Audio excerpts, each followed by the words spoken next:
We need to find the zeros of the function f of x that you see on your screen. And this function is given to us already factored out, which is very, very nice, saves us some work there.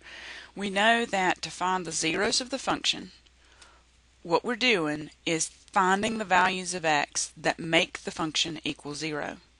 So once you've got your function factored, it's just a matter of setting each of your individual factors equal to 0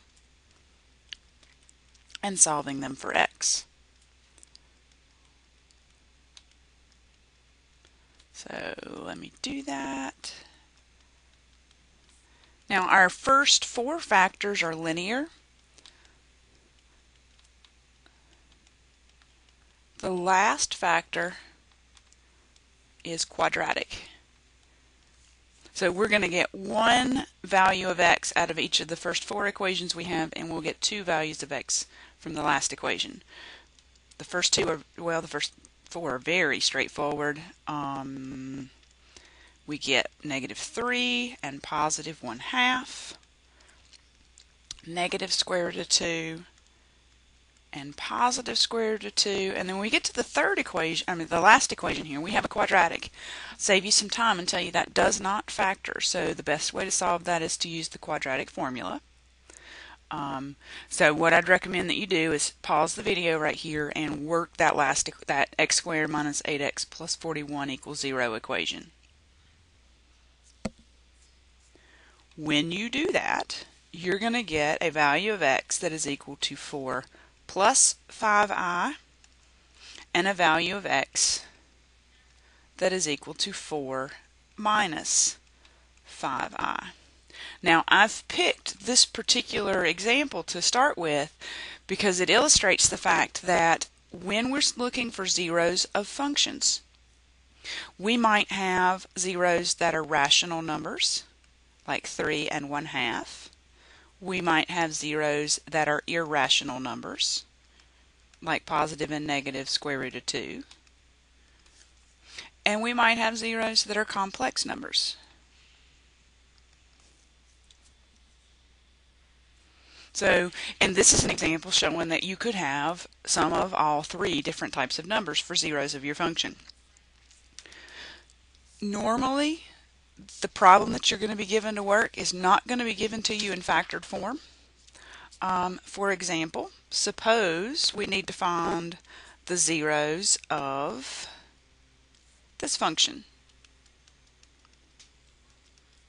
X cubed plus 8x squared plus 11x minus 20. If we could look at that and just start and factor it, great.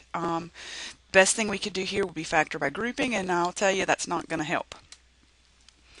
So when you're looking at just a polynomial function and you need a place to start, you want to start by using the rational zeros theorem.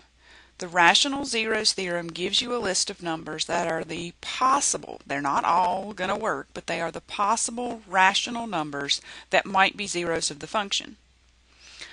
Those numbers are always in the form p over q, where p are the factors of your constant and q are the factors of your lead coefficient. So basically what you want to do is list all of the factors of your constant and think about both positive and negative factors. So thinking about things that divide into 20. 1, 2, 4, 5, 10, and 20. And then I look at the factors of your lead coefficient. Remember, that's an understood 1 in this particular case. So we're looking at just positive and negative 1. Notice that I am including both positive factors and negative factors. You got to keep all of that together. And then this one's going to be pretty straightforward and easy to do. What you got to do is take each of the numbers in your list for P and put them over each of the numbers in your list for Q. Now when Q is just 1, then P over Q becomes just these values. So we have 2, 4, 6, 8, 10, 12 possible rational number zeros of this function. They are not all going to work. One way, and basically the next step is you've got to figure out which one of these zeros is actually a zero of the function. The way to do that is synthetic division. Now you can do synthetic division with all 12 of the numbers, or you can be, I don't want to use the word smart because that's not exactly what I mean, but you can be smart about how you do it. What I've got here on my calculator screen is a graph of our function x cubed plus 8x squared plus 11x minus 20. And let me drag that graph off of here so that we can look at it. Now, I've just graphed this on a standard viewing window, and what I'm doing is I'm looking at places where this curve crosses the x-axis, because those are going to be the zeros. I don't care about end behavior. I don't care about local maxes and mins. I don't care about anything other than these points on the curve. So according to that graph, it looks like 1, 2, 3, 4, -5, -4, and +1 might be the zeros of our function. So that narrows down the list of numbers that we've got to work synthetic division with and just makes your problem go a lot faster. So I'm going to start with -5 and the coefficients of our function.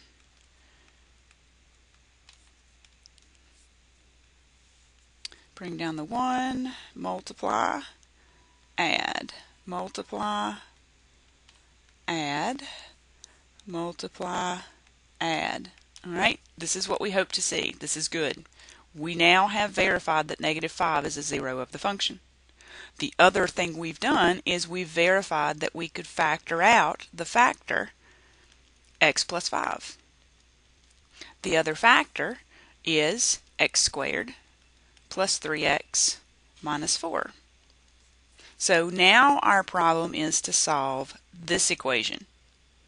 Since we've got it broken down and the highest power factor is a quadratic factor, you could stop with the synthetic division here. Set each of these factors equal to 0, solve for x, and that would be fine.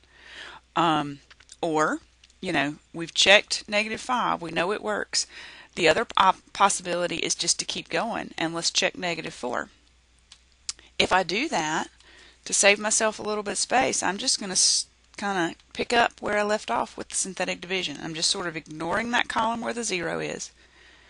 Bring down the 1 and multiply, add, multiply, add. So we now have verified that -4 is a zero of the function. So at this point, what I know about this function is that it can be written f of x equals x plus 5 times x plus 4 times x minus 1. Once you've got nothing but linear factors, it is a piece of cake from each factor. Write down the 0, -5, we already knew that. -4, we already knew that. X minus 1 set equal to 0 gives you x equals 1. So the zeros of this function in this particular example happen to all be rational numbers. But the rational zeros theorem gets us a way to start factoring the problem. And if you can get it to where you've got a quadratic factor, then you can, if factoring doesn't work anymore, or the rational zeros theorem and synthetic division doesn't work anymore, then you can use the quadratic formula to finish your problem.